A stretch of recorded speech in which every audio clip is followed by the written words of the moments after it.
எல்லாருக்கும் வணக்கம். இப்போ பார்க்க போகிற இந்த ஆர்டிக்கல் வீடியோ வந்து பார்ட் 3. முன்னாடியே பார்ட் 1 பார்ட் 2 கொடுத்துருப்போம். நம்ம ஆர்டிக்கல் மட்டும்தான் இங்கே பார்க்க போகிறோம். ப்ரீவியஸ் இயர் கொஸ்டினோட லிங்க் பண்ணி, அதாவது அவங்க ப்ரீவியஸ் இயரில் கேட்டதை வச்சு நம்ம வந்து ஒரு ஃபார்மேட் பண்ணியிருக்கோம். இதெல்லாம் இம்பார்ட்டண்ட். அதாவது இதை தாண்டியும் கேட்பாங்க, கேட்க மாட்டேன்னு சொல்ல முடியாது. முதல்ல வந்து இது நம்ம தெளிவாக்கிட்டு அதுக்கப்புறம் நம்ம இன்னும் டெப்த்தாக போகிறது நல்லாயிருக்கும்னு நான் நம்புகிறேன். ஏன்னா 400 சில்லற ஆர்டிக்கிள் நம்ம படிக்கணும்னு நினச்சோம்னா நம்ம படிச்சிடலாம், படிக்க முடியாத ஒன்று கிடையாது. ஃபஸ்ட்டு ஒரு 80+ ஆர்டிக்கல், ஒரு 100+ ஆர்டிக்கல் வந்து ரொம்ப இம்பார்ட்டண்ட்டாக படித்து முடிச்சிட்டோம் அப்படின்னா அதுக்கடுத்து அடுத்தடுத்த சைக்கிள் நம்ம அப்படியே அப்டேட் பண்ணிக்கலாங்கிறது ஒரு ஐடியாவில் இந்த வீடியோ கொடுத்துட்ருக்கோம். இந்த பார்ட்டில் இப்போ பார்க்க போகிறது நாடாளுமன்றம், மாநில சட்டமன்றம். இது பார்க்குறதுக்கு முன்னாடி என்ன தெரிஞ்சுக்கணும் அப்படின்னா, நம்ம பிரிட்டிஷோட அவையை தான் நம்ம ஃபாலோ பண்ணுறோம். அப்போ தான் அந்த வெஸ்ட்மின்ஸ்டர் அவைன்னு சொல்லுவாங்க. அதை நம்ம ஃபாலோ பண்ணி நாடாளுமன்றமாக வச்சுருக்கோம். இது பார்த்திங்க அப்படின்னா 1912-13 நியூ டெல்லியில் நம்ம கட்டடம், நாடாளுமன்ற கட்டடம் வந்து கொண்டு வராங்க 1912-13. அது யாருன்னு பார்த்தீங்க அப்படின்னா எட்வின் லூட்டியன்ஸ் மற்றும் ஹெர்பர்ட் பர்கர். ஓகேங்களா, இந்த 2 பேரும் சேர்ந்து தான் வந்து கொண்டு வர்றாங்க. இதை வந்து 1921 கட்ட ஆரம்பிக்கிறாங்க. 1921 முடித்தது பார்த்திங்கன்னா 1927. இது extra point, school book point தான். சரி, ஓகே. நம்ம பாராளுமன்றத்தை வந்து பார்த்திங்கன்னா பகுதி 5 வந்து கொண்டு வரலாம். பார்ட் 5 79 122 வரைக்கும் பார்லிமெண்ட் வந்து இருக்க ஆர்டிக்கல். ஓகேங்களா, சரி, ஓகே. 79 என்ன சொல்கிறது? நாடாளுமன்றத்தின் அமைப்பு குடியரசுத் தலைவர், மாநிலங்களவை, மக்களவை ஆகியவற்றை உள்ளடக்கியது. நம்ம இப்போ ஓவராலாக பார்த்தீங்க அப்படின்னா இப்போதைக்கு நம்மளோட எம்பி எத்தனை பேர் இருக்காங்க அப்படின்னா 545. இதே ராஜ்யசபா எம்பி வந்து, இது வந்து லோக்சபா எம்பி, ராஜ்யசபா எம்பி வந்து 245. ஓகேங்களா, இப்போ இந்த சீட்லாம் இன்க்ரீஸ் பண்ணுறதுக்கு தான் டீலிமிட்டேஷன் பில்னு வந்துச்சு. நம்ம நிறையா ஆப்போசிஷன் பண்ணோம் தமிழ்நாடு. இதெல்லாம் கான்செப்ட் தான்.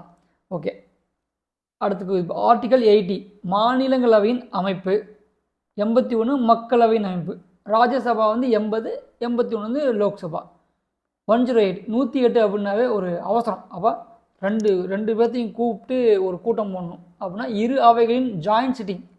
இதை கூப்பிட்றவர் குடியரசுத் தலைவர். இது ரொம்ப ரொம்ப இம்பார்ட்டன்ட். ஆர்டிக்கல் 108. 110 பண மசோதா. பண மசோதா வந்து மக்களவையில் மட்டும்தான் இது பண்ண முடியும். அதே மாதிரி இது முன்னனுமதி வாங்கணும். யாருக்கிட்ட முன்னனுமதி? பிரசிடெண்ட். ஓகேங்களா. 112 வந்து மத்திய அரசோட ஆண்டு நிதிநிலை இருக்கு, அந்த பட்ஜெட். ஆனால் பட்ஜெட்ன்ற வார்த்தையே வந்து நம்மளோட அரசியலமைப்பில் இல்லை. இதெல்லாம் ரொம்ப ரொம்ப இம்பார்ட்டன்ட். இதுலேருந்து நீங்கள் ஸ்கிப் பண்ணிடாதீங்க. ஏன்னா நானே நிறைய ஸ்கிப் பண்ணி தான் கொடுத்துருக்கேன். ஆனால் கண்டிப்பாக படிக்கணும். 123 அவசர சட்டம். இது குடியரசுத் தலைவருக்கு வந்து எப்போ அவசர சட்டம் நிறைவேற்ற முடியும்? நாடாளுமன்ற கூட்டத்தொடர் இல்லாதப்ப. அது வந்ததுக்கப்புறம் நம்ம வந்து இதை வந்து நார்மல் பில் மாதிரி கொண்டு வந்து சட்டமாக மாற்றிடணும். 170 மாநில சட்டமன்றங்கள் பேரவை அமைப்பு. 213 மாநில சட்டமன்றம் கூட்டத்தொடர் இல்லாதப்போ ஆளுநர் கொண்டு வர அவசர சட்டம் 213. இது நீங்கள் எப்படி வச்சுக்கலாம்? 123 213 இது ரெண்டையும் இன்டர்லிங்க் பண்ணி நான் வச்சுக்கலாம். ஓகேங்களா. 202 மாநில அரசின் ஆண்டு நிதிநிலை, ஸ்டேட் பட்ஜெட். அதாவது 112 யூனியன் பட்ஜெட், 202 ஸ்டேட் பட்ஜெட். இதெல்லாம் கொஞ்சம் இன்டர்லிங்க் பண்ணி நீங்கள் படிக்கும்போது கொஞ்சம் மறக்காமல் இருக்கும். 112 சென்ட்ரலுக்கு, 202 ஸ்டேட்டுக்கு. 110 பண மசோதா. இது வந்து குடியரசுத் தலைவரோட அனுமதி தான் ஆகணும். 123 குடியரசுத் தலைவர் வந்து அவசர சட்டம் கொண்டு வரதுக்கு ஒரு ஆர்டிக்கல். 213 ஆளுநர் அவசர சட்டம் கொண்டு வரதுக்கு. ஆளுநர்னால் மாநில சட்டமன்றம், குடியரசுத் தலைவர்னா நாடாளுமன்றம். இவ்வளோ கான்செப்ட். இது ரொம்ப ரொம்ப இம்பார்ட்டன்ட். இதை தாண்டியும் நிறைய இம்பார்ட்டன்ஸ் இருக்குது, ஆர்டிக்கல் இருக்குது. பட் இதுவே போதுமானது. ரிப்பீட்டடாக கேட்ட கொஸ்டின்ஸ் வச்சு நம்ம வந்து இந்த ஆர்டிக்கல் எடுத்து வந்திருக்கோம். பார்த்திங்க அப்படின்னா 61வது அமெண்ட்மெண்ட் வந்து பார்த்திங்கன்னா நம்மளோட ஓட்டு 21 வயசுலேருந்து 18 வயசாக குறைச்சிருப்பாங்க. 61வது சட்ட திருத்தம் 1988 கொண்டு வந்திருப்பாங்க. இது ரொம்ப ரொம்ப இம்பார்ட்டன்ட். ஏன்னா நான் இம்பார்ட்டண்டான சட்ட திருத்தத்தையும் அப்படியே சொல்லிகிட்டே வந்துடுறேன். சரிங்களா? அப்போ கட்சி தாவல் தடை சட்டம் நம்ம எல்லாத்துக்கும் தெரிஞ்சது தான். அந்த 52வது சட்ட திருத்தத்தின்படி 1985 கொண்டு வந்திருப்பாங்க. 52வது சட்ட திருத்தம் 1985. நம்ம இந்த வீடியோ ஆர்டிக்கல் வீடியோ முடிஞ்சதுக்கப்புறம் நம்ம வந்து அந்த கான்ஸ்டியூஷன் அமெண்ட்மெண்ட் வீடியோவும் கொடுக்க நான் ட்ரை பண்ணுறேன். அதுக்கு வந்து உங்களோட சப்போர்ட் ரொம்ப ரொம்ப தேவை. நீங்கள் அதிகமாக சப்போர்ட் பண்ண போனால் எனக்கு இன்னமும் கொடுக்கலான்னு ஆசை வரும். சரி, ஓகே. 312 பார்த்தீங்க அப்படின்னா ஆல் இண்டியா சர்வீஸ், அதாவது ஒரு சர்வீஸ் ஆல் இண்டியா சர்வீஸ் உருவாக்கணும் அப்படின்னா நம்ம வந்து ராஜ்யசபாவில் கொண்டு வருவோம். அப்போ அந்த தேர்வாணையத்தை உருவாக்குறதுக்கு 312 ஆர்டிக்கல் வந்து நம்ம யூஸ் பண்ணுவோம் புதிய பணிகளை உருவாக்குறதுக்கு. ஓகேங்களா? அப்புறம் நம்ம இதை தாண்டி பார்த்தோம் அப்படின்னா 249 பார்த்தீங்கன்னா மாநிலங்களவை மாநில பட்டியலிருந்து குறிப்பிட்ட அதிகாரங்கள் நாடாளுமன்றம் சட்டம் இயற்ற அதிகாரம் அளிக்கிறது. ஆர்டிக்கல் 249 இதுவும் ரொம்ப ரொம்ப இம்பார்ட்டன்ட். ஓகேங்களா? நம்ம எப்படி சுற்றி வந்தாலும் இந்த 368ங்கிற ஆர்டிக்கல் வந்து மறக்க முடியாது. எல்லா இடத்துலையும் இந்த 368 வந்து நோட் பண்ணிகிட்டே இருப்போம்.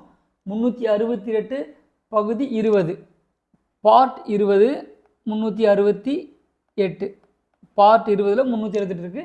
இது வந்து ஒரு அரசியலமைப்பை திருத்துறதுக்கு நம்ம கொண்டு வர்றது. இதை தாண்டி நம்ம என்ன பார்க்கணும் அப்படின்னா கான்செப்ட் வைஸ் பார்த்தீங்கன்னா பெரும்பான்மைனா என்ன, அதை சாதாரண பெரும்பான்மைனா என்ன, அறுதி பெரும்பான்மைனா என்ன, அந்த மாதிரிலாம் நீங்கள் கான்செப்ட் வகையில் பார்த்துக்கணும்.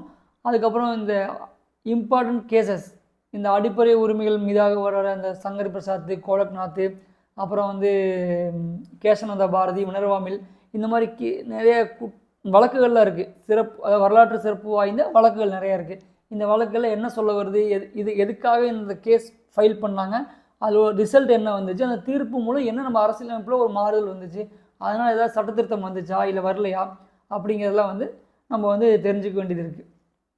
ஓகே, அடுத்து பார்த்தீங்க அப்படின்னா நம்ம நீதித்துறையை பற்றி பார்ப்போம்.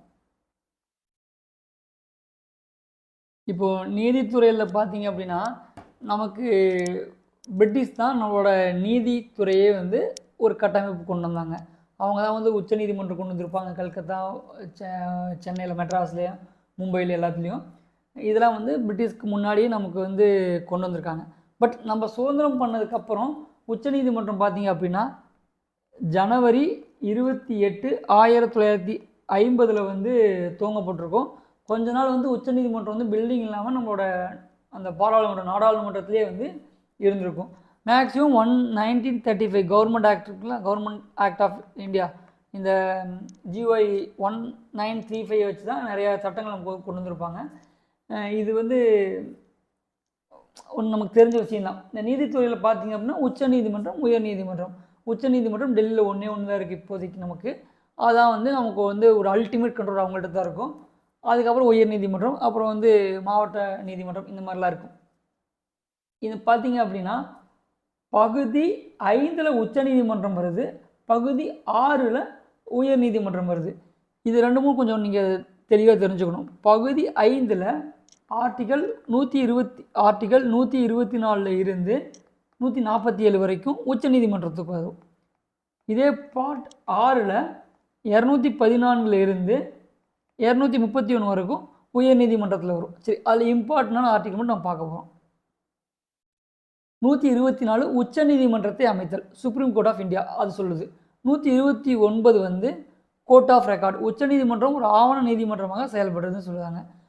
131 வந்து உச்சநீதிமன்றத்தின் அசல் அதிகார வரம்பு, மத்திய அரசுக்கும் மாநில அரசுக்கும் இடையான பிரச்சனைலாம் வந்து பார்க்குறது அவங்க தான் பார்ப்பாங்க. 143 ரொம்ப ரொம்ப இம்பார்ட்டன்ட். 143 குடியரசுத் தலைவர் உச்சநீதிமன்றத்தும் ஆலோசனை கேட்கும் அதிகாரம்.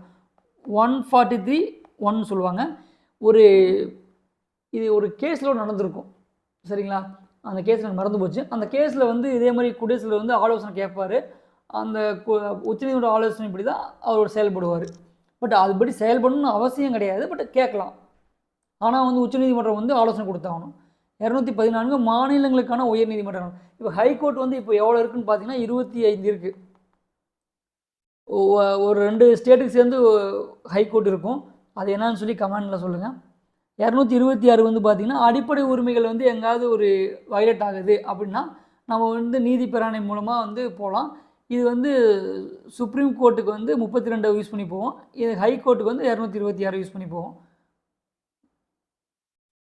இதெல்லாம் வந்து இம்பார்ட்டண்டான ஜுடிஷியரியோட ஆர்டிகல். இதை தாண்டி நிறையா இருக்குது. அந்த நேஷ்னல் ஜுடிஷியல் அப்பாயின்மெண்ட் கமிஷனை பற்றி பார்க்கணும்.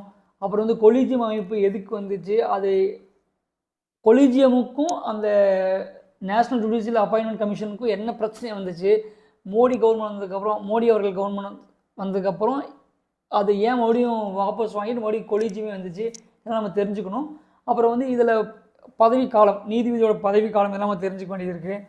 அப்புறம் பார்த்திங்கன்னா இந்த ஜுடிஷியல் வந்து என்னென்ன வழக்குகள் இருக்குது, முக்கியமான வரலாற்று வழக்குகள், இதெல்லாம் பார்த்துக்க வேண்டியது இருக்குது. ஓகேங்களா? இந்த மாதிரி இம்பார்ட்டன்ட் ஆர்டிக்கிள் வந்து நம்ம வந்து படிச்சுட்டு நம்ம அடுத்து நம்ம கொஷின்குள்ளே போகும்போது ஒரு தெளிவு கிடைக்கும்.